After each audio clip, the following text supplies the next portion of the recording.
Oke, baik. Pada kesempatan kali ini kami akan menjelaskan tentang peluang bisnis. Jadi, apa itu peluang bisnis? Peluang bisnis adalah kesempatan untuk melakukan bisnis dengan kegiatan dan aktivitas tertentu yang bisa mendatangkan manfaat dan keuntungan. Oke, mengapa manfaat itu penting? Karena dengan suatu usaha atau bisnis memberikan manfaat kepada masyarakat, maka hasilnya tidak hanya bagus secara keuntungan, tetapi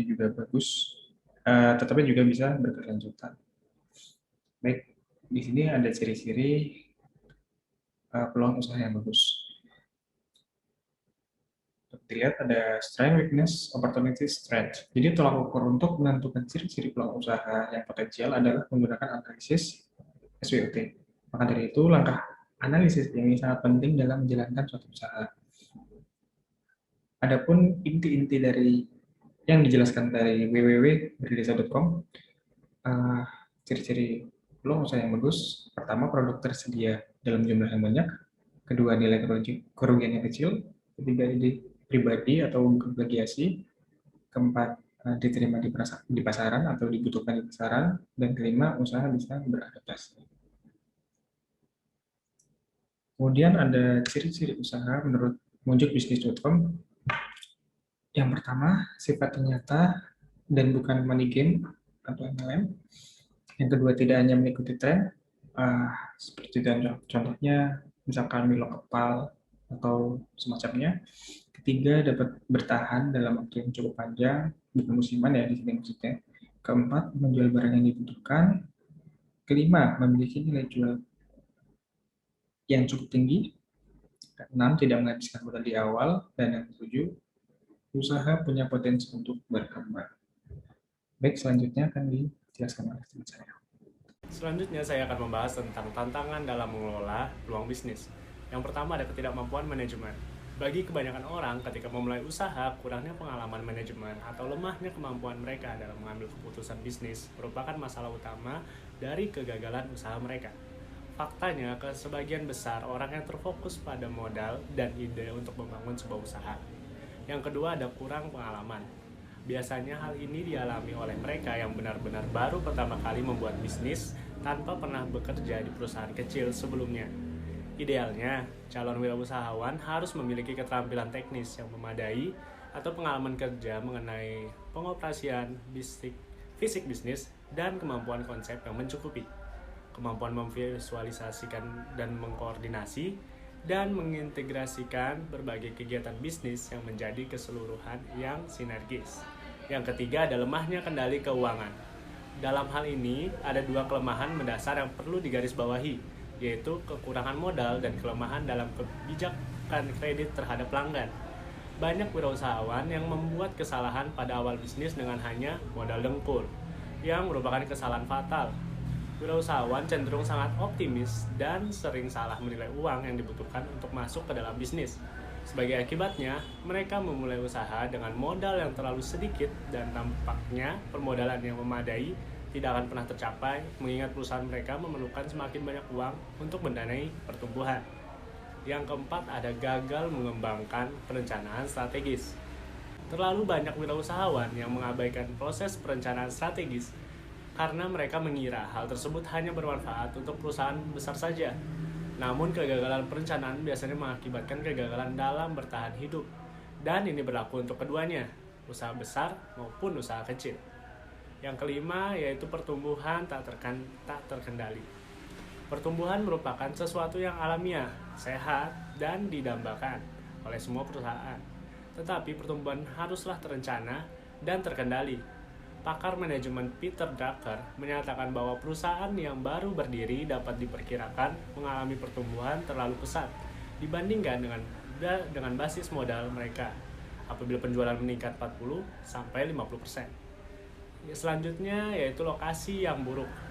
Untuk bisnis apapun, pemilihan lokasi yang tepat untuk sebagian merupakan suatu seni dan untuk sebagian lagi ilmu. Sangat sering lokasi bisnis dipilih tanpa penelitian, pengamatan, dan perencanaan yang layak. Beberapa wirausahawan memilih lokasi hanya karena ada tempat kosong Akibat ketidaktepatan lokasi ini, penjualan tidak berkembang dan bisnis tersebut terancam gagal. Yang ketujuh yaitu pengendalian persediaan yang tidak baik. Umumnya investasi terbesar yang harus dilakukan manajer bisnis kecil adalah dalam persediaan. Namun pengendalian persediaan adalah salah satu tanggung jawab manajerial yang paling sering diabaikan. Tingkat persediaan yang tidak mencukupi akan mengakibatkan kekurangan dan kehabisan stok, yang akhirnya mengakibatkan pelanggan kecewa dan pergi. Dan ini yang terakhir yaitu ketidakmampuan membuat transisi kewirausahaan. Berhasil melewati tahap awal kewirausahaan bukanlah jaminan keberhasilan bisnis. Setelah berdiri pertumbuhan, biasanya memerlukan perubahan gaya manajemen yang secara drastis berbeda. Kemampuan yang tadinya membuat seorang wirausahawan berhasil seringkali mengakibatkan ketidakefektifan manajerial. Sekian dari saya, selanjutnya akan dijelaskan oleh teman saya. Terima kasih. Oke, saya di sini mendapatkan kesempatan untuk menjelaskan tentang faktor untuk mengetahui bisnis opportunity, di mana faktor yang di sini dibagi menjadi dua, yaitu faktor internal dan faktor eksternal. Yang pertama, di faktor internal itu ada pengetahuan yang dimiliki. Yang kedua, ada pengalaman dari individu itu sendiri. Yang ketiga, pengalaman saat ia melihat orang lain menyelesaikan masalah.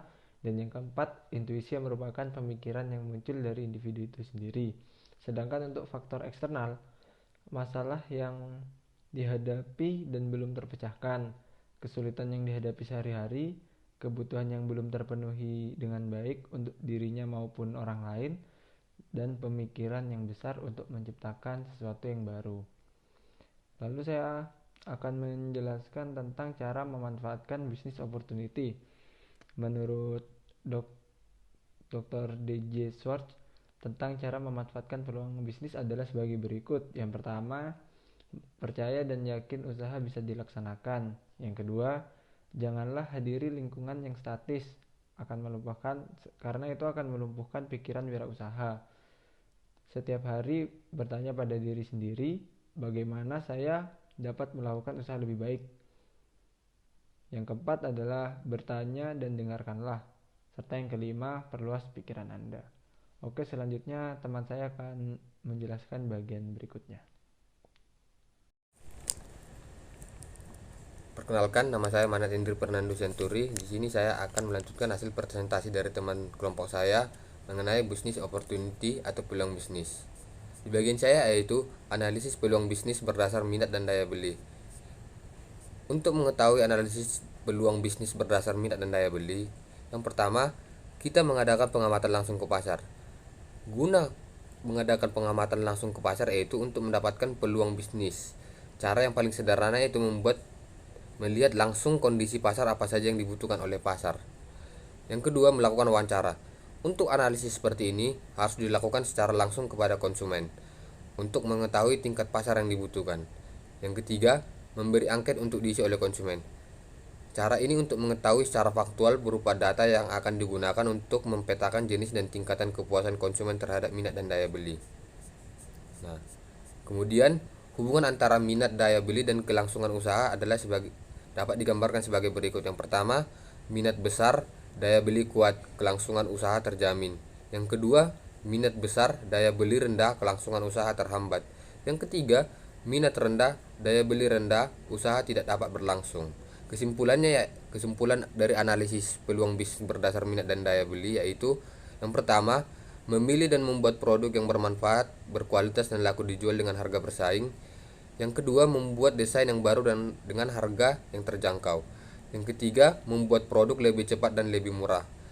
Yang keempat, memilih dan menentukan wilayah pemasaran yang menguntungkan. Kemudian, risiko dalam bisnis opportunity atau peluang bisnis.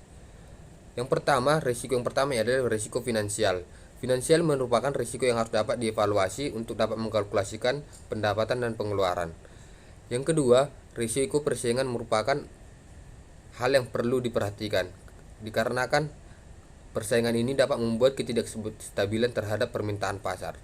Yang ketiga, risiko yang paling sering dialami yaitu masalah teknis, seperti penerapan strategi pemasaran yang tidak tepat. Mungkin sekian dari saya, presentasi saya. Terima kasih. Perkenalkan, nama saya Deva Prastika Cahya dari TIF Angkatan 2017. Di sini saya akan menjelaskan mengenai ide dalam bisnis opportunity. Untuk mengetahui apakah ide tersebut dapat disebut dengan peluang bisnis, biasanya ide tersebut memiliki ciri-ciri sebagai berikut. Yang pertama adalah dapat memenuhi kebutuhan pasar. Kedua, memiliki keunggulan dibandingkan dengan produk lain, sehingga memiliki peluang untuk berkompetisi. Ketiga, mampu bertahan dalam waktu yang panjang. Keempat, dapat dinilai dengan uang. Dan yang terakhir, mampu menyelesaikan masalah dan memberikan solusi terhadap masalah yang belum dapat diselesaikan oleh orang lain. Selanjutnya adalah sumber bisnis opportunity. Yang pertama adalah peluang dari sendiri. Biasanya peluang dari diri sendiri dapat dipengaruhi oleh 3 faktor. Pertama adalah hobi, keahlian, dan pengetahuan. Kemudian kedua adalah peluang bisnis dari lingkungan sekitar. Banyak orang yang ingin memulai bisnis namun masih terkendala dengan sulitnya menemukan bidang usaha yang tepat. Namun jika jeli, maka akan dapat menemukan banyak ide usaha yang dapat diperoleh dari lingkungan sekitar. Sumber peluang usaha di lingkungan tersebut dapat berasal dari obrolan dengan teman, permasalahan yang terjadi di daerah sekitar, dan lain-lain. Yang ketiga adalah sumber peluang bisnis dari perubahan yang terjadi. Terkadang, perubahan yang terjadi pada lingkungan ataupun peraturan dapat menciptakan peluang bisnis yang menjanjikan. Misalnya, terjadinya perubahan peraturan pemerintah, pergantian musim, ataupun perkembangan gaya hidup.